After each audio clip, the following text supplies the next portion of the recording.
Día número 4, página 20.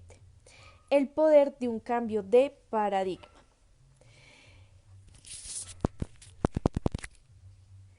Quizá la conclusión más importante que puede obtenerse del experimento perceptivo pertenece al área del cambio de paradigma, que podría denominarse experiencia, eureka, y se produce cuando alguien finalmente ve de otro modo la imagen compuesta. Cuanto más apegada esté una persona a su percepción inicial, más poderosa será la experiencia. Eureka es como si en nuestro interior de pronto se encendiera una luz. La expresión cambio de paradigma fue introducida por Thomas Kuhn en un libro muy influyente, Una piedra angular, titulado La estructura de las revoluciones científicas. Kuhn demuestra que casi todos los descubrimientos significativos en el campo del esfuerzo científico aparecen primero como rupturas con la tradición, con los viejos modos de pensar, con los antiguos paradigmas. Para Ptolemo, el gran astrónomo egipcio, la Tierra era el centro del universo, pero Copérnico creó un cambio de paradigma suscitando muchas resistencias y persecuciones al situar al Sol en el centro. Súbitamente todo fue objeto de una interpretación distinta. El modelo newtoniano de la física es un paradigma de movimientos regulares y todavía constituye la base de la ingeniería moderna, pero es parcial, incompleto. El mundo científico moderno se vio revolucionado por el paradigma einsteiniano, el paradigma de la relatividad, cuyo valor predictivo y explicativo es mucho mayor. Hasta que se elaboró la teoría de los gérmenes. Un alto porcentaje de mujeres y niños morían durante el parto y nadie entendía por qué. En las escaramuzas de la guerra eran más los hombres que morían de pequeñas heridas y de enfermedades que de traumas importantes sufridos en el frente. Pero en cuanto se desarrolló la teoría de los gérmenes, un paradigma totalmente nuevo, un modo mejor y perfeccionado de comprender lo que sucedía, hizo posible un perfeccionamiento médico extraordinario significativo. Los Estados Unidos de hoy en día son el fruto de un cambio de paradigma. El concepto tradicional de gobierno había sido durante siglos el de la monarquía, el del derecho divino de los reyes. Entonces se desarrolló un nuevo paradigma, el gobierno del pueblo, por el pueblo y para el pueblo. Nació una democracia constitucional capaz de liberar en gran medida la energía y el ingenio humanos que originó un nivel de vida, de libertad, de influencia y de esperanza inigualado en la historia del mundo. No todos los cambios de paradigma siguen una dirección positiva. Como ya hemos señalado, el paso de la ética del carácter a la ética de la personalidad nos ha alejado de las raíces mismas que nutren el verdadero éxito y la verdadera felicidad. Pero ya sea que el cambio de paradigma nos empuje en direcciones positivas o negativas, o que se produzca de modo instantáneo o gradual, determina que pasemos de una manera de ver el mundo a otra. Ese cambio genera poderosas transformaciones. Nuestros paradigmas, correctos o incorrectos, son las fuentes de nuestras actitudes y conductas, y en última instancia de nuestras relaciones con los demás. Recuerdo un minicambio de paradigma que experimenté un domingo por la mañana en el metro de Nueva York. La gente estaba tranquilamente sentada leyendo el periódico, perdida en sus pensamientos o descansando con los ojos cerrados. La escena era tranquila y pacífica. Entonces, de pronto entraron en el vagón un hombre y sus hijos. Los niños eran tan alborotadores e ingobernables que de inmediato se modificó todo el clima. El hombre se sentó junto a mí y cerró los ojos, en apariencia ignorando y abstrayéndose de la situación. Los niños vociferaban de aquí para allá, arrojando objetos, incluso arrebatando los periódicos de la gente. Era muy molesto, pero el hombre sentado junto a mí no hacía nada. Resultaba difícil no sentirse irritado. Yo no podía creer que fuera tan insensible como para permitir que los chicos corrieran salvajemente sin impedirlo ni asumir ninguna responsabilidad. Se veía que las otras personas que estaban allí se sentían igualmente irritadas. De modo que, finalmente, con lo que me parecía una paciencia y contención inusuales, me volví hacia él y le dije: Señor, sus hijos están molestando a muchas personas. ¿No puede controlarlos un poco más? El hombre alzó los ojos como si solo entonces hubiera tomado conciencia de la situación y dijo con suavidad: Oh, tiene razón. Supongo que yo tendría que hacer algo. Volvemos del hospital donde su madre ha muerto hace más o menos una hora. No sé qué pensar y supongo que tampoco ellos saben cómo reaccionar. ¿Puede el lector imaginar lo que sentí en ese momento? Mi paradigma cambió. De pronto vi las cosas de otro modo y como las veía de otro modo, pensé de otra manera, sentí de otra manera, me comporté de otra manera. Mi irritación se desvaneció. Era innecesario que me preocupara por controlar mi actitud o mi conducta. Mi corazón se había visto invadido por el dolor de aquel hombre. Libremente fluían sentimientos de simpatía y compasión. ¿Su esposa acaba de morir? Lo siento mucho. ¿Cómo ha sido? ¿Puedo hacer algo? Todo cambió en un instante. Muchas personas experimentan un cambio de pensamiento análogo y fundamental cuando afrontan una nueva crisis de amenaza que amenaza su vida y de pronto ven sus prioridades bajo una luz diferente y cuando asumen un nuevo rol como el de su esposo o esposa, padre o abuelo, directivo o líder. Podemos pasar semanas, meses o incluso años trabajando con la ética de la personalidad para cambiar nuestras actitudes y conductas, sin siquiera empezar a aproximarnos al fenómeno del cambio que se produce espontáneamente cuando vemos las cosas de modo diferente. Resulta obvio que si lo que pretendemos es realizar en nuestra vida cambios relativamente menores, puede que baste con que nos concentremos en nuestras actitudes y conductas, pero si aspiramos a un cambio significativo, equilibrado, tenemos que trabajar sobre nuestros paradigmas básicos.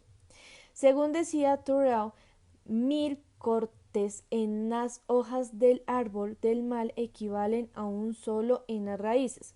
Solo podremos lograr una mejora considerable en nuestras vidas cuando dejamos de cortar las hojas de la actitud y la conducta y trabajamos sobre la raíz, sobre los paradigmas de los que fluyen la actitud y la conducta. Ver y ser. Desde luego, no todos los cambios de paradigma son instantáneos.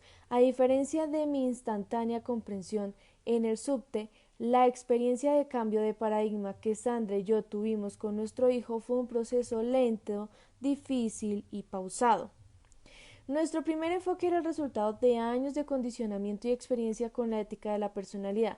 Era la consecuencia de nuestros paradigmas más profundos acerca de nuestro propio éxito como padres y acerca de la medida del éxito con nuestros hijos. Y hasta que no cambiamos esos paradigmas básicos, mientras no vimos las cosas de otro modo, no pudimos generar una transformación importante en nosotros mismos y en la situación.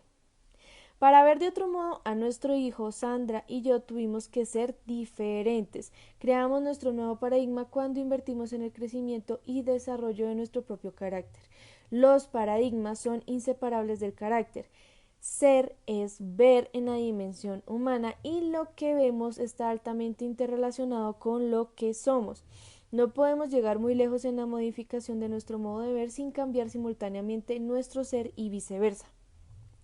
Incluso en mi experiencia con el cambio de paradigma aparentemente instantáneo de aquel domingo en el metro, mi cambio de visión fue el resultado de, y estaba limitado por, mi carácter básico. Estoy seguro de que existen personas que incluso comprendiendo de súbito la verdadera situación, no habrían sentido nada más que un cierto remordimiento o una vaga culpa mientras hubieran seguido sentadas en su silencio embarazoso junto a aquel hombre confundido y apesadumbrado. Por otra parte, estoy igualmente seguro de que hay personas que de entrada habrían sido más sensibles, capaces de reconocer la existencia de un problema más profundo y de comprender y ayudar con más rapidez que yo. Los paradigmas son poderosos porque crean los cristales o las lentes a través de los cuales vemos el mundo. El poder de un cambio de paradigma es el poder esencial de un cambio considerable, ya se trate de un proceso instantáneo o lento y pausado. El paradigma basado en principios. La ética del carácter se basa en la idea fundamental de que hay principios que gobiernan la efectividad humana, leyes naturales de la dimensión humana que son tan reales, tan constantes y tan indiscutiblemente están allí como las leyes de la gravitación universal en la dimensión física. Una idea de la realidad de estos principios y de sus efectos puede captarse en otra experiencia de cambio de paradigma tal como lo narra Frank Koch en Proceedings, la revista del Instituto Naval. Dos acorazados asignados a la escuadra de entrenamiento habían estado de maniobras en el mar con tempestad durante varios días. Yo servía en el buque insignia y estaba de guardia en el puente cuando caía la noche. La visibilidad era pobre, había niebla, de modo que el capitán permanecía sobre el puente supervisando todas las actividades. Poco después de que oscureciera, el vigía que estaba en el extremo del puente informó: «Luz a estribor, rumbo directo o se desvía hacia popa», gritó el capitán. El vigía respondió: «Directo, capitán», lo que significaba que nuestro propio curso nos estaba conduciendo a una colisión con aquel buque. El capitán llamó al encargado de emitir señales. «Envía este mensaje, estamos a punto de chocar, aconsejamos cambiar 20 grados su rumbo». Llegó otra señal de respuesta: «Aconsejamos que ustedes cambien 20 grados su rumbo». El capitán dijo: «Contéstele, soy capitán, cambie su rumbo 20 grados». «Soy marinero de segunda clase», nos respondieron. «Mejor cambie su rumbo 20 grados». El capitán ya estaba hecho un furia. Espetó: «Conteste, soy un acorazado, cambie su rumbo 20 grados». La linterna del interlocutor envió un último mensaje: «Yo soy un faro». Cambiamos nuestro rumbo. El cambio de paradigma experimentado por el capitán y por nosotros mientras leíamos el relato ilumina la situación de un modo totalmente distinto. Podemos ver una realidad que aparecía reemplazada por una percepción limitada a una realidad tan importante para nuestra vida cotidiana como lo era para el capitán en la niebla. Los principios son como faros, son leyes naturales que no se pueden quebrantar, como observó Cecil B. DeMille acerca de los principios contenidos en su monumental película Los 10 Mandamientos. Nosotros no podemos quebrantar la ley, solo podemos quebrantarnos a nosotros mismos y en contra de la ley. Si bien los individuos pueden considerarse sus propias vidas e interacciones como paradigmas o mapas emergentes de sus experiencias y condicionamientos, esos mapas no son el territorio, son una realidad subjetiva, solo un intento de describir el territorio. La realidad objetiva o el territorio en sí está compuesto por principios, faro, que gobiernan el desarrollo de la felicidad humanos como las leyes naturales entretejidas en la trama de todas las sociedades civilizadas a lo largo de la historia y que incluyen las raíces de toda familia e institución que haya perdurado y prosperado. El grado de certeza con que nuestros mapas mentales describen el territorio no altera su existencia. La realidad de tales principios o leyes naturales se vuelven obvia para todo el que examine y piense profundamente acerca de los ciclos de la historia social. Esos principios emergen a la superficie una y otra vez y el grado en que los miembros de una sociedad los reconocen y viven en armonía con ellos determina que avancen hacia la supervivencia y la estabilidad o hacia la desintegración y la destrucción. Ninguno de los principios enseñados en este libro corresponde a una doctrina o religión en particular, incluida la mía. Estos principios son parte de las principales religiones, así como también de las filosofías sociales duraderas y de los sistemas éticos. Son evidentes por sí mismos y pueden ser comprobados fácilmente por cualquier persona. Es como si tales principios formaran parte de la condición, conciencia y moral humanas. Parecen existir en todos los seres humanos independientemente del condicionamiento social y de la lealtad a ellos, incluso aunque verse sumergidos o adormecidos por tales condiciones y por la deslealtad. Por ejemplo, me estoy refiriendo al principio de la rectitud, a partir del cual se desarrolla todo nuestro concepto de la equidad y la justicia. Los niños pequeños parecen tener un sentido innato de esa idea de rectitud que incluso sobrevive a experiencias condicionadoras opuestas. La rectitud puede definirse y lograrse de maneras muy diferentes, pero la conciencia que se tiene de ella es casi universal. Entre todos estos ejemplos se encuentra la integridad y la honestidad. Estas crean los cimientos de la confianza y es esencial para la cooperación y el desarrollo personal e interpersonal a largo plazo. Otro principio es la dignidad humana. El concepto básico de la Declaración de Independencia de los Estados Unidos evidencia este valor o principio. Sostenemos que estas verdades son evidentes. que todos los hombres han sido creados iguales y dotados por el Creador de ciertos derechos inalienables, contándose entre ellos los derechos a la vida, a la libertad y a la búsqueda de la felicidad. Otro principio es el servicio o la idea de contribuir, otro es el de la calidad o excelencia. Está también el principio del potencial, la idea de que tenemos una capacidad embrionaria y de que podemos crecer y desarrollarnos liberando cada vez más potencial, desarrollando cada vez más talentos. Muy relacionado con el potencial está el principio del crecimiento, el proceso de liberar potencial y desarrollar talentos con la necesidad correlativa de principios tales como la paciencia, la educación y el estímulo. Los principios no son prácticas. Una práctica es una actividad o acción específica. Una práctica que da resultado en cierta circunstancia no necesariamente lo dará en otra, como pueden atestiguarlo los padres que han intentado educar a un segundo hijo exactamente como el primero. Mientras que las prácticas son específicas de las situaciones, los principios son verdades profundas, fundamentales, de aplicación universal. Se aplican a los individuos, las familias, los matrimonios, a las organizaciones privadas y públicas de todo tipo. Cuando esas verdades se internalizan como hábitos, otorgan el poder de crear una amplia variedad de prácticas que abordan diferentes situaciones. Los principios no son valores. Una pandilla de ladrones puede tener valores, pero violan los principios fundamentales de los que estamos hablando. Los principios son el territorio, los valores son mapas.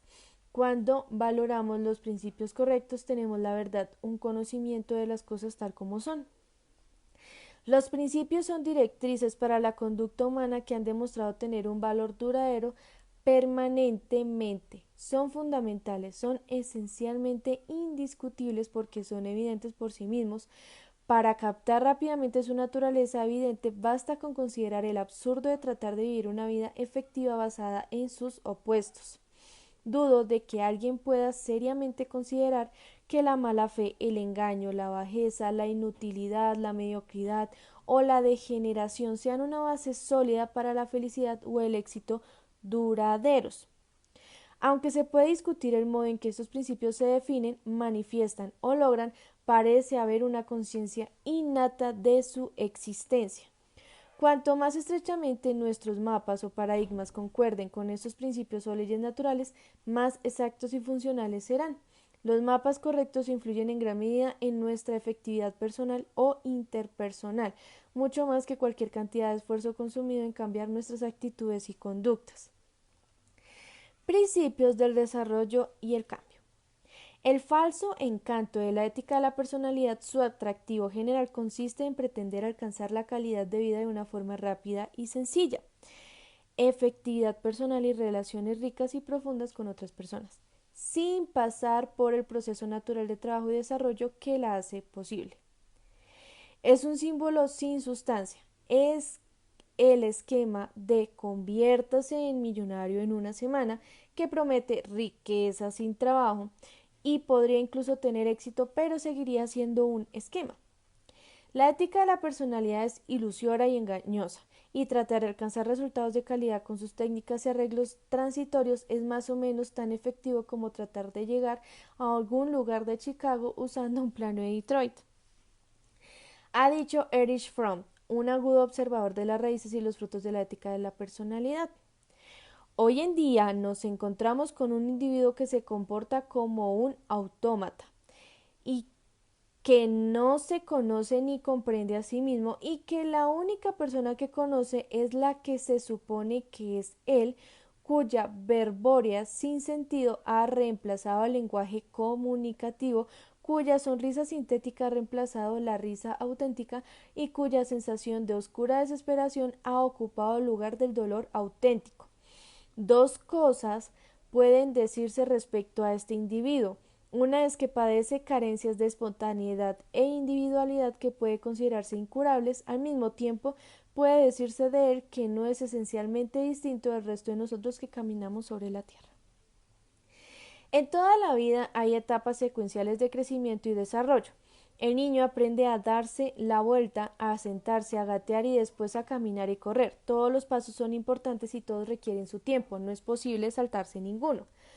Esto es cierto en todas las fases de la vida, en todas las áreas del desarrollo, ya se trate de tocar el piano o de comunicarse efectivamente con un compañero de trabajo.